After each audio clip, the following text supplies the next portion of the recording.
Hi friends, Sitadevi పెట్టిన శాపం వలన ఈ నలుగురు ఇప్పటికీ శాపం అనుభవిస్తున్నారని మీకు తెలుసా? దశరథుడు చనిపోయాడు. ఈ వార్త రాముడికి లక్ష్మణుడికి తెలియగానే ఎంతో బాధపడతారు. పిండదానం చేయడం కోసం ఇద్దరూ కలిసి వస్తువుల కోసం అడవిలో వెతుకుతూ వెళ్తారు. కానీ ఎంత సమయం గడిచినా కూడా వెనక్కి రాదు. సీతమ్మ ఎదురు చూస్తూ సాయంత్రం అయిపోతుంది. అయ్యో, ఇప్పుడు పిండదానం చేయకపోతే మామగారి ఆత్మకు శాంతి కలగదు అని సీతాదేవినే పిండదానం చేస్తుంది. అలా చేస్తున్నప్పుడు ఒక పండితుణ్ణి, ఒక కాకిని, ఒక ఆవుని, అలానే పాల్గొని నదిని సాక్షులుగా పెడుతుంది. పిండదానం అయిపోయిన కొంత సమయం తర్వాత రామలక్ష్మణులు వస్తారు.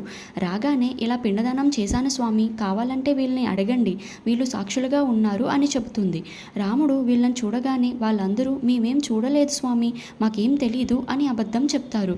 అప్పుడు సీతాదేవి కోపంతో అబద్ధాలు ఎందుకు చెప్తున్నారు అని వీళ్ళ నలుగురిని శాపం పెడుతుంది.